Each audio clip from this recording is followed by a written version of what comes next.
Hello everyone, welcome back to my channel. I'm Ashley and today we're going to be doing a tag video. I love tag videos. I think they are creative and fun and just a really great way to get to know everybody out there. I enjoy them a lot. So this was a tag that was created by Kailee. I do really enjoy Kailee's channel. I watch mostly for project panning, but she does a lot of fun eyeshadow stuff as well, and she created the single eyeshadow tag. Now, full disclosure, I have not yet seen her video. I actually saw this on Erynn's channel, and when it comes to things like tag videos, I like to not watch all of the videos until I've had a chance to do my own. Same thing that I tend to do with like reviews.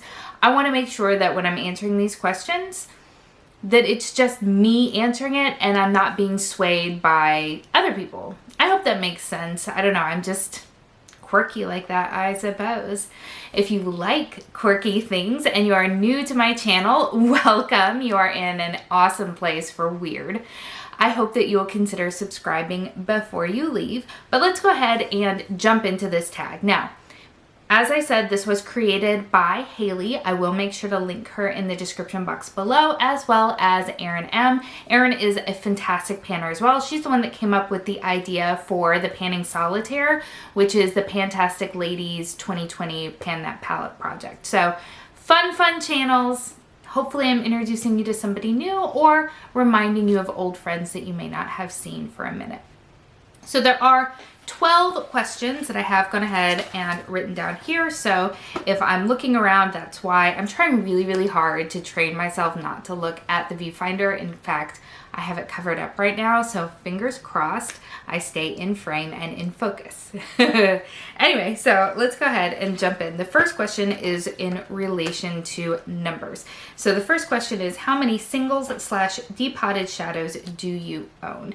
So I took this as anything that is single, whether it be an individual pan, whether it was purchased that way or depotted, as well as the individually packaged eyeshadows and the kind of cream pots, sticks and crayons, liquids, and loose pigments. So for me, I have 1, 2, 3, 4, 5, 6 categories. For singles, so those are just pans of eyeshadow, I own 211. Again, that's both depotted as well as purchased, but most of it's purchased, if we're being honest. As far as individually packaged eyeshadows, I have 52. Cream pots, which I took to be things like the MAC paint pot, or more specifically the ColourPop Super Shock shadows. So they're in their own individual pots. Of those, I have 39. When it comes to cream sticks / crayons, that's going to be things like the Laura Mercier Caviar sticks, stuff like that. I have 15 of those types of products. Liquid is going to be anything that's like in a squeezy tube or has like a doe foot applicator, things like that. I have a total of 23. And then finally, loose shadows and pigments, I have 39. So do have a fair bit when it comes to my individual or single shadows. Question number 2, what brand do you typically purchase from? And if I had done this tag, gosh, even last year, it would have definitely been ColourPop. ColourPop was really the first sort of indie brand that I started getting into, mostly because, or actually 100% because of YouTube. I had never heard of it until I started getting really into YouTube, and especially when I started creating my own content as well. So I have a ton of shadows from ColourPop because I feel like when they first launched their pressed eyeshadows, everybody went nuts for them because they were really good quality, they were good price point, they had fun shades, and we all just went a little bit bananas. Now, last year I also discovered Sydney Grace, and that quickly shot to the top of my single eyeshadow obsession. Sydney Grace is an amazing eyeshadow formula. They have a really nice price point. I got super into those. The first thing that I purchased from them was actually a palette. I got their Autumn's Rain palette. Still hands down one of my top 10 favorite palettes in my entire collection. I love it so much. But I also started picking up some of their singles, and I have a ton of those as well. This year, I have been expanding out a little bit, and I've been picking up from here and there, but I think the brand that I've purchased from the most this year is a tie for Sydney Grace and for Emmy Cosmetics. I think it's pronounced Emmy. Again, if I'm wrong, I sincerely apologize. They are a Canadian makeup brand and it's spelled E-M-M-E, so I think it's Emmy, but it could be M. They have amazing eyeshadows. In fact, these numbers are not going to be 100% correct because I am waiting on an order from them, which will hopefully be here in a few weeks. I got a shipping confirmation, so super stoked about that. I really enjoy Single Eyeshadows and exploring new indie brands. So how do you like to store your singles? So for the actual singles themselves, I like magnetic palettes. I got a whole bunch here. I think that magnetic palettes are fun. They give you the ability to really have some kind of quirky and unique sort of things. Like, for example, I have a few from ColourPop that I picked up. I have a real pretty, like, sparkly one from Ulta. No, not from Ulta. I don't remember where I picked this up from. It might have been Ulta. I've also got this really, really beautiful one that I got from Amazon. Just a lot of fun stuff. I do think, though, that my favorite magnetic palette of the moment, let's see if I can do this because, of course, it's on the bottom, is the one that I just got from Terra Moon Cosmetics. How pretty is that? My favorite season is autumn, so this is just screaming my name. But I really enjoy magnetic palettes, and I have to be careful not to just, you know, buy a ton of them because they're just so stinking cute. In fact, I fell down a rabbit hole on Etsy not too long ago. I didn't actually purchase any because I realized that I would have more magnetic palettes than I have shadows. And also that if that happened, which honestly has happened, I would just want to buy more eyeshadows. All right, as far as the other types of eyeshadows, I just store them in drawers. Do you have more of one type of shadow than others? And yes, the answer is that, of course, I do. We all have those shadows that we kind of are drawn to, and for me, it is going to be purples and greens. I have some really good examples of that. So let me pull, yeah, the ones that I just ordered from Luxie are these right here. So as you can see, there are a lot of very similar sorts of colors here. I've got mossy and olive greens, and I've got purples.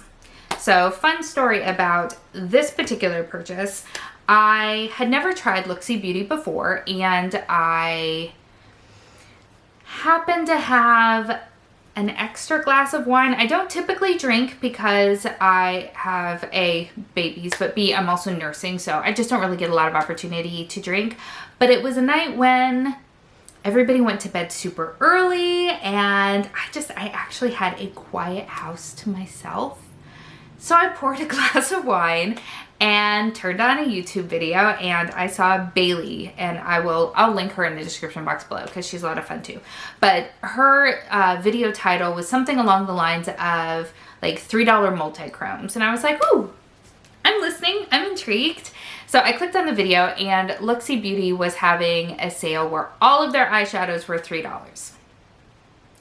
So I went on the site, and I think I tried to buy like literally every single olivey mossy green eyeshadow that they had, and this is what I came back with. And you know, we've got these purples here and then all of these kind of green tones here. So I mean, $3 a shadow, not bad at all, but those are definitely the two areas of comfort zones that I have are going to be purples, and I just have an obsession with greens. The second part of that answer is going to be multi-chromes. I'm obsessed with multi-chromes, especially the kind of blue-brown flip. Those, for some reason, just always seem to sucker me in. But yeah, those are the types of shadows that I buy more often than anything else. Do you prefer pressed or loose singles? And I would say pressed. Pressed is really where I'm most comfortable, partially because I feel like in the way that I use makeup, I get a lot more color payoff than I do with loose eyeshadows and loose pigments. However, I have quite a few of those because I go through these moments where I really, really enjoy them, especially when I kind of get the brush wet a little bit and use them as liner. That's always a lot of fun. But loose eyeshadows are something that I have used my whole life that I can remember. In fact, the oldest piece of makeup in my collection is a stack of 6 loose pigment eyeshadows that I purchased for my senior prom. I won't tell you how many years ago that was, but it's in the double digits. But I just loved the way that they look, that kind of soft, sparkly, ethereal sort of look. And there are times when that is what I'm living for, and I will always dip into my loose pigments and shadows for those. So while I do like and have need for both of them, well, need for both of them, I typically will use pressed eyeshadows. Here is the hardest one on this whole list. What is your favorite single? And guys, I am a Gemini. I can't make up my mind for anything. So I have a couple of offerings for you. Some are newer, some are not. The first one that I want to talk about comes from my Emmy Cosmetics. And you have heard me talk about this before because once I got it, I became absolutely obsessed with it. So this is the shade Universe. And it looks rather unassuming in the pan, but this is such an interesting multi-chrome. It is stunning. Let me see if I can, the camera, it's so hard to pick up on.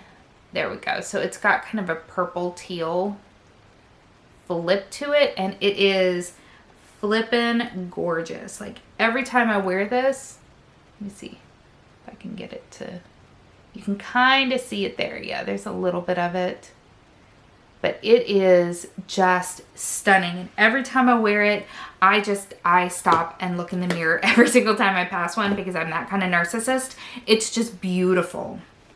I do also have some Sydney Grace shadows that I would say are probably some of my very, very favorites. Let me see if I can get these out without breaking them. I am ill prepared for this. There we go. Let me use these.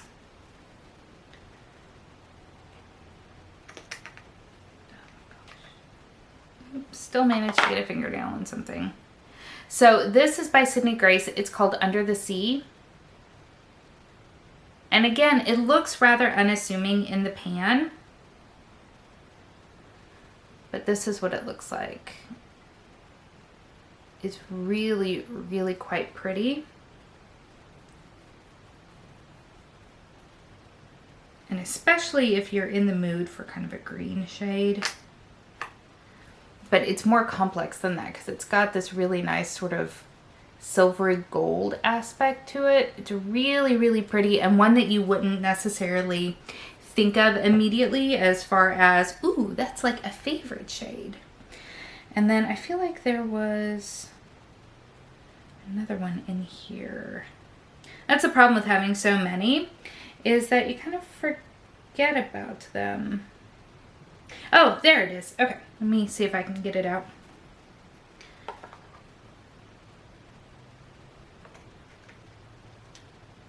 All right, it is Glitz and Glamour.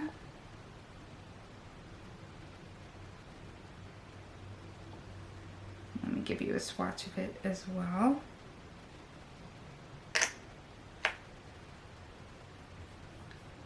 I mean, it is metallic shiny. Look at that. Ooh. I mean, that's when you really want an over-the-top sort of look. And then I'll give you one more for the moment because I can't help myself. I can't help myself. These are also a little bit newer to me. These are from Colored Rain. So these are my Colored Rain shadows. And then this one here in the middle is called Golden Olive. Looks like this. And let me give you a swatch of it. This is a really wonderful sort of one and done shadow.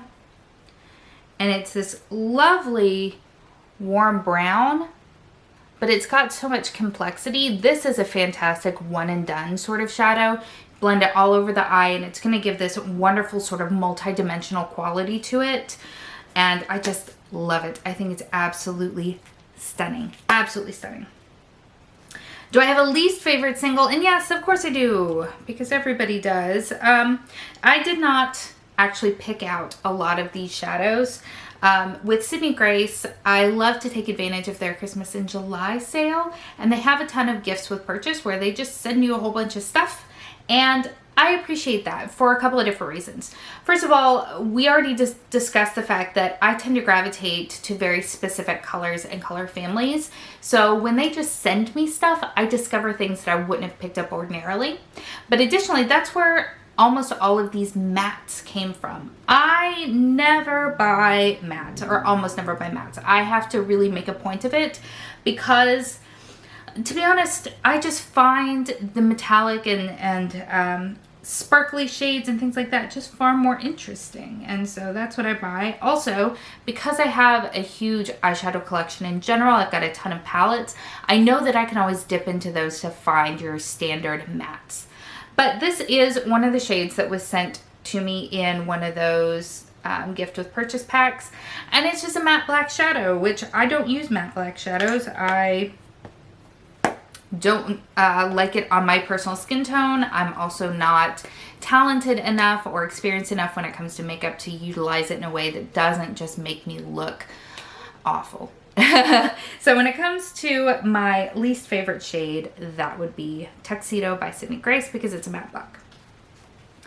All right, so do you have any tips for depotting? And unfortunately, patience. Patience. So when I depot things, if it's cardboard, I rip that packaging to shreds. I take an X-Acto knife and I just take layer by layer all of the cardboard out until I can get down to whatever base everything is glued down onto, and then just trying to either pry it up gently or putting it on some heat to try to loosen that glue.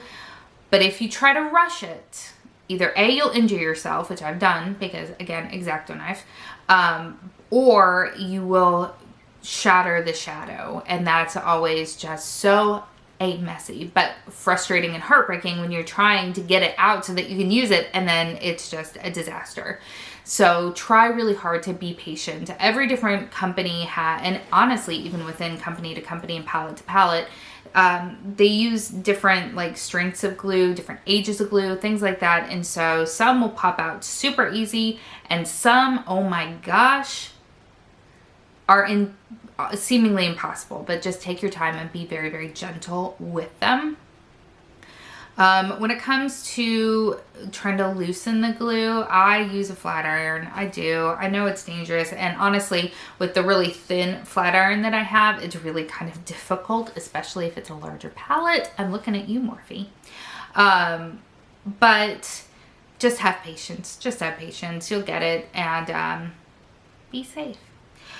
So question number 9, why do you depot and do you regret it? I depot things because they're not getting used in palette form. So a great example of that is in this one here, which is of course again on the bottom.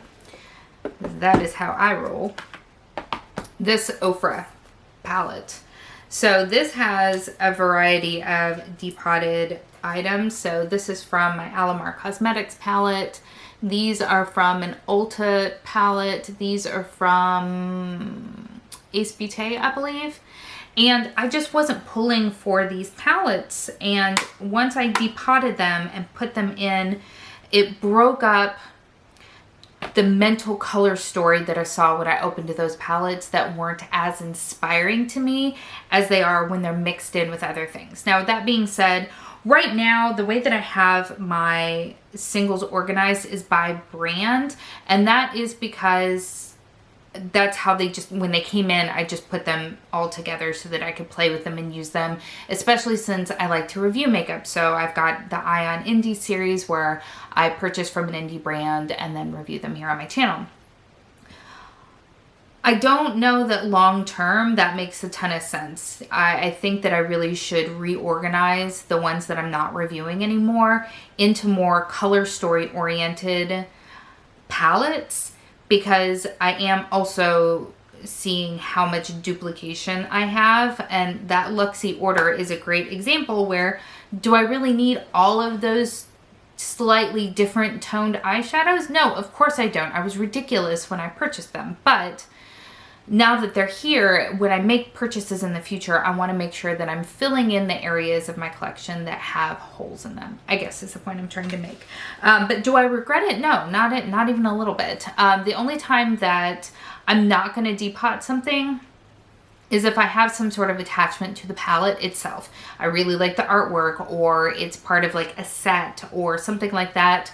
Or because I do create YouTube videos and trying to branch a little bit more into Instagram videos, I want to be able to, you know, hold up the palette and be able to show you what I'm using. So if it's a current palette or one that I'm going to be doing that with, then I won't depot it. But, you know, 6 months, a year down the line, when it's no longer like a hot item or one that people really care about, and I just want to still continue using it, then yeah, I'm going to depot it, and that's fun. It's cathartic in a way.